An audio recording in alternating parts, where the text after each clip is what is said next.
property development vision that you've got, who's going to help execute that plan. So we've got your drafty, one of the most important ones. You got your drafty and your town planner. They're probably two of your most important ones. Now, a good drafty, they will know about town planning, and a good town planner will know about drafting. So they do definitely overlap. Probably the most important part of the puzzle is your builder. So your builder will build the development for you. And that's where, if you've got good relationship with a good builder, they can definitely help guide you from right back at the start. So they can help you with build costs. They can help work with you, with your designer, to potentially create efficiencies and be economical through design. They can help you manage your cost and your cost estimates early on in the process, to make sure that when it comes time to build contract, that what you've designed and what you've spec'd, what you've achieved at council is still within what you expected in your feasibility. It's important that you've got a trusted builder or multiple builders that you can lean on and make sure that you're keeping within the goals as far as your price range goes. Hey guys, welcome back to the Development Tank. Pumped for another episode today. I'm here by myself. I'm here solo because we're unpacking. If I was a property developer today and was going to start all over again in 2025, what do I need? Who do I need to surround myself with? What tools do I need? And what's the mindset? What do we need to be thinking about? So keen to unpack that with you guys. Remember, if you're doing a knockdown rebuild, dual occupancy, or multi-development unit site, book a consultation, come say hello over on Instagram at Peter Kelly Official, and jump in the littlefishnetwork.com.au and become a fish. It's free. You definitely should be doing it if you're interested in property. It's Australia's biggest property network, full of amazing people supporting each other. So make sure you get in there. All right, guys, straight into it. First segment, mindset and strategy. How do we get into it? Why are we getting into it? And what should we be focused on? So what I'm going to talk about here is you need to focus on your numbers. Numbers are super important. Looking at the areas you want to do it in. You got to look at safe and as risk-free type of developments as possible. Also, who are you doing it with? Are you in a position to do it yourself? Or can you maybe reach out to a family member, a brother, a sister, a parent, an auntie, an uncle, a close friend, all people with similar mindsets? How are you going to get involved and how are we going to structure it? That's super important. Also, remember, you're building a business, not just building homes. So this is a business. You need to come up with a business plan. What are you going to do? Well, how are you going to set yourself up to move through the next 1, 3, 5, 10 years? What are the goals? So now, getting into how you're going to get people involved with you if you need to get people involved, which commonly, a lot of people starting out, I had to do it. I had to get a good friend involved, and we did our first development together. How do you do that? You need to work on your feasibilities, work on your expertise, figure it out and get confident with what you want to do. Then you need to work your feasos and do lots and lots of feasos and figure out where this can stack, but at a reasonably low risk place and level and type of development, because the last thing you want to do is bite off more than you can chew, and it can slow you down extremely quickly before you even get started. I remember my first development with Benny, we did a single story dual occupancy in West Footscray.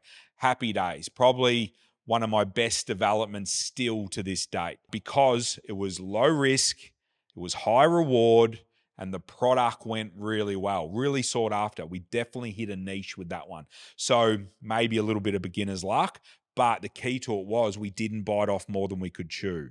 So that's super important. Now, getting back to getting people involved with you, knowing your numbers and doing your feasibility, knowing your areas and plugging your team together, which we'll get into shortly, but getting confidence in your strategy. No one's going to jump in with you unless you're confident in what you're looking to do. So ideally, you're looking for someone else with a similar mindset, financially in a similar position or better, that you can team up with and get the momentum going early on from the get-go. But they're not going to buy into you unless you know your stuff and they can see that you've done the work. So that's super important. Do the work, present the feasibilities, and get them on board, and look to start a relationship that you can move forward into the future with. All right, PK, in 2025, if you have to start doing your property development again, which area are you going to jump into it? Bonnie, as easy as that, straight to the gold. Mate, it depends on a lot of things. Depends on the areas that you understand and you know. I think that can be important as well. In saying that, though, if you're from a certain area, it doesn't mean that you put the blinkers on and go, I just want to develop in this area because I grew up here. That's not a good enough excuse to develop in that area. It's not as simple as that. But make sure you understand and you have a good understanding of your area and go maybe research a couple. Your budget will drive this question and this answer a little bit because depending on who you get involved with and which business partner potentially you bring in or what budget you've got on your own will depend on the suburb that you can get into. And ultimately, the slightly better suburb you can get into, it will lessen the risk of an average result. So you work out your budget, work out who you're working with or not working with, speak to your broker, and then look at, okay, what suburbs can I get into? Because the better performing suburbs, it will help your end result there. So that's probably more of a budget question, Bonnie. But also I would say, look at the areas that probably have flat land, less amount of trees. But on the other side, look at locations that are close to train, maybe close to the water, schools, shops, villages, parks, reserves, access into Melbourne or whatever capital city or place that you're close to where there's a lot of work and a lot of industry where people want to live close to. So do all your homework there, but then a little bit of a cheat code, look at areas that less slope, less trees, all these sorts of things. Because once you get into it, and a lot of people do this, they underestimate slope and underestimate trees and these sorts of things that potentially are going to slow you down with the build. They're going to add in unexpected costs, and unexpected costs can make your FISO go down over that journey. So let's keep it basic, let's keep it simple, let's keep it flat. That cost is just your profit, isn't it? Well, it starts to chew down your profit, unless the market moves and your resales go up, which can get you out of trouble a little bit. But that's not what we want to rely on, because if it goes up, we want that to be a bonus, not so much covering all these extra costs that we didn't foresee. So we need to keep it as simple and as risk-free as possible. That gives you the best chance of sticking your FISO together, holding your FISO together. Unforeseen stuff will just keep adding line items into your FISO. So we need to stay basic and stay straightforward and flat and good orientation and nice street and a good council that's going to flow you through and get a permit quite easily. Now, the new planning regs that have come out statewide, they will help getting you through council and ticking the boxes. And that's, which I'm about to get into, assembling the right team, Bonnie, so you can tick all these boxes and get through council quickly and roll your project over, because time is money. The longer it takes you to do a project, the more money you're going to spend, the more interest potentially you're going to spend, and it's going to cost you money. It's going to reduce your profit. So there you go. That's that one there. But let's get into the next section. All right, guys, next segment, let's get into the core team. You've built out your business. You've got your business partner/partners, or you're doing it yourself, whatever it looks like. You do you, whatever you're comfortable with. But let's get into the actual team that's going to help us execute on this plan, on this property development vision that you've got. Who's going to help execute that plan? So we've got your drafty, one of the most important ones. You got your drafty and your town planner. They're probably two of your most important ones. Now, a good drafty, they will know about town planning, and a good town planner will know about drafting. So they do definitely overlap. For me, a good drafty can definitely help when it comes to figuring out how big your townhouse can be on your site. That's where probably a drafty helps a bit more, where the town planner can definitely, they've got a good eye and they've got a really good understanding of what's going on at council.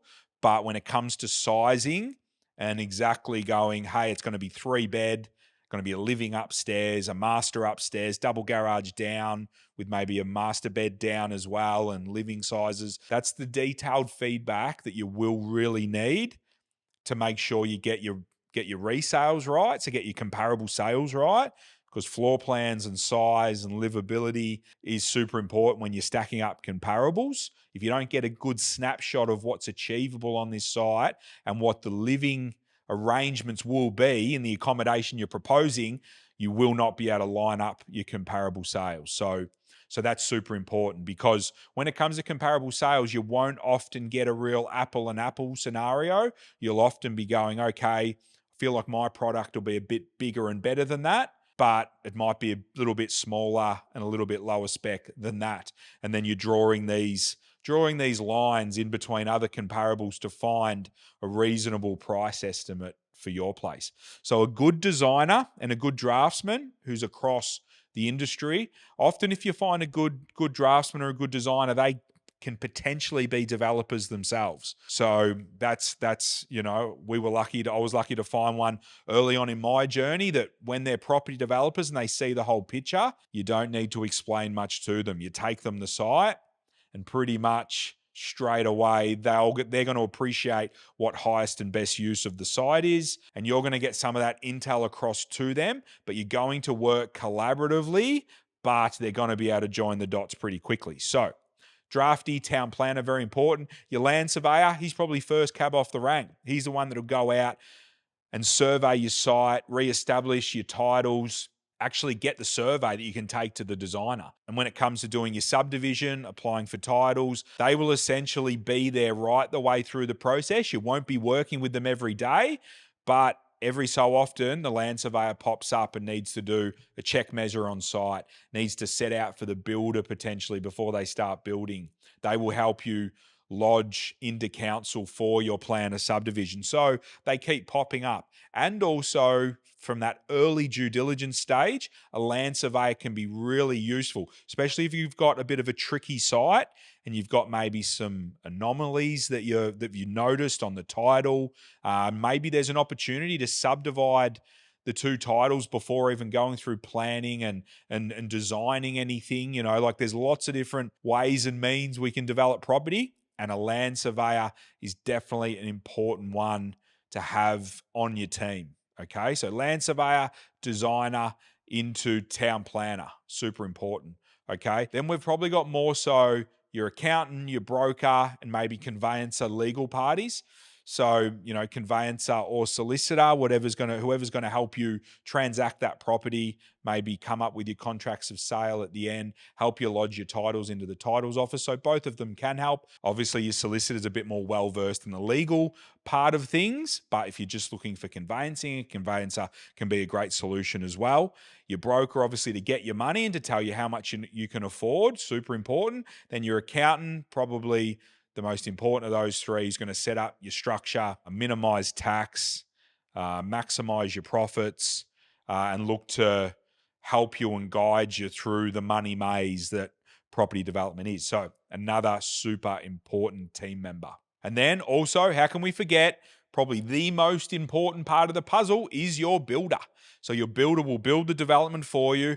And that's where if you've got good relationship with a good builder, they can definitely help guide you from right back at the start. So they can help you with build costs. They can help work with you, with your designer to potentially create efficiencies and be economical through design. They can help you manage your cost and your cost estimates early on in the process to make sure that when it comes time to build contract, that what you've designed and what you've spec'd, what you've achieved at council is still within what you expected in your feasibility. Because that's probably the biggest item and the biggest cost that can shift is the build. It's the most expensive thing in the whole development cycle, including the land. But the build can change, and that's probably the main thing.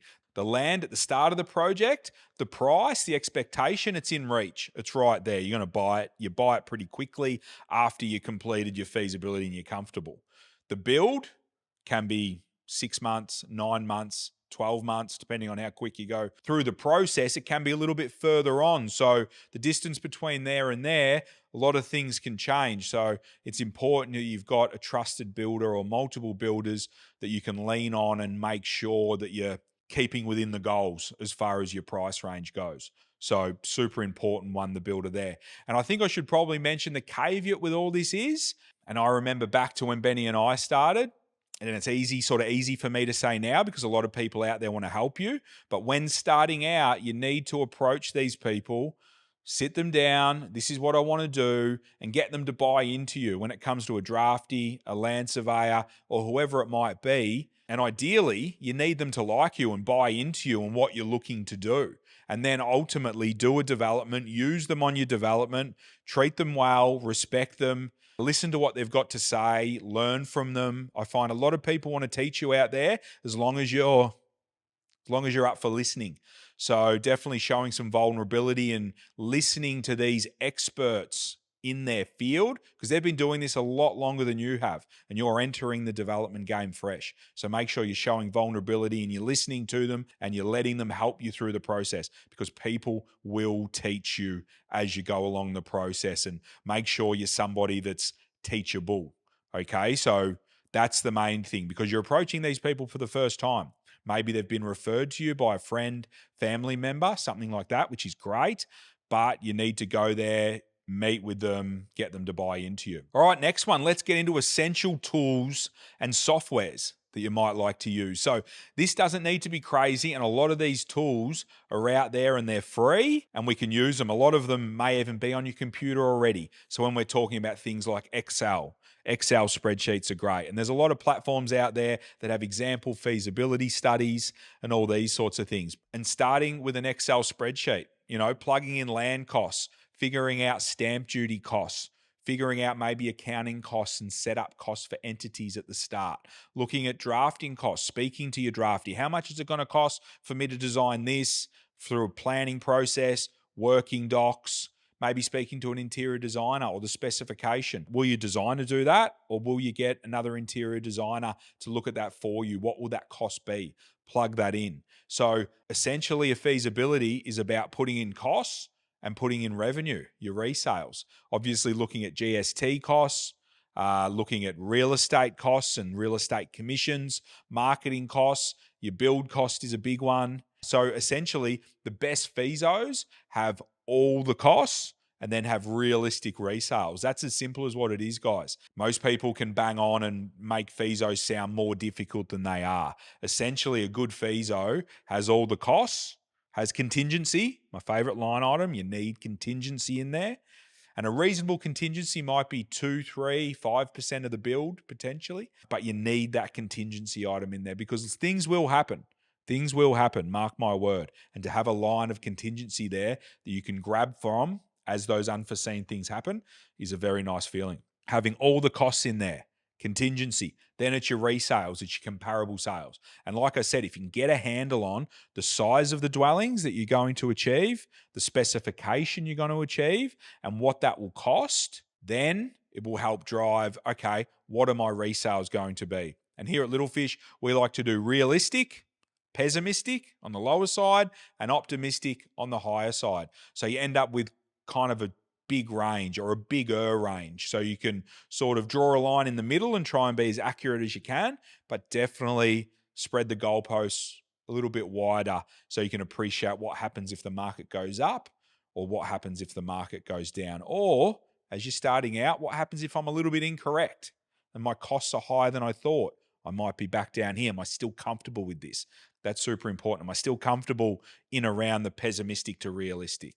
And that's something that you need to understand, because as you start out with property development, there's going to be some lessons out there. You're going to cop some lessons, but as long as we can respond from them and learn from them, we'll be fine. Okay, so we're talking about also mapping tools, talking about platforms like Land Checker, these sorts of ones where you can look at a lot of different properties and there's a lot of different information in there that you can look at, learn from. When you see a listing for sale, you can jump on Land Checker, see if there's been any permits issued recently. Has it got plans and permits? Has someone applied for something and maybe been rejected? These sorts of platforms will have that sort of information on them. Sizing, orientation, quickly assessing proximity to these sought after areas, to schools, to villages, shops, to the beach, to the train, public transport, quickly assessing, is this too far away to really gain the benefit from and for me to really see this and for it to flow through into my resales? So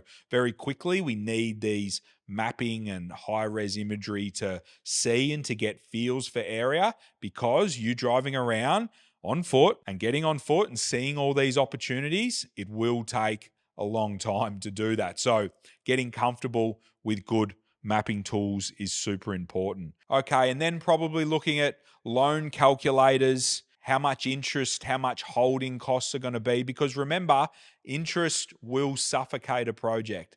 And if it's your first project, you've probably got to assume that you're not going to get it done as quick as someone who's done dozens and dozens of projects. So if someone says it's going to take this amount of time, again, contingency. So you've got cost contingency, then you've got time contingency, which time contingency will attract more holding costs and those sorts of things. So there's nothing worse than getting to the end of the project, having allowed that much interest, and it's taking you extra weeks and extra months, and those interest costs just chew your margin, your profit margin. So again, contingency on time, but getting the right calculators, working with your broker, making sure you're fully across and how much this thing's costing. But that's another good tool that you can use inside your toolkit.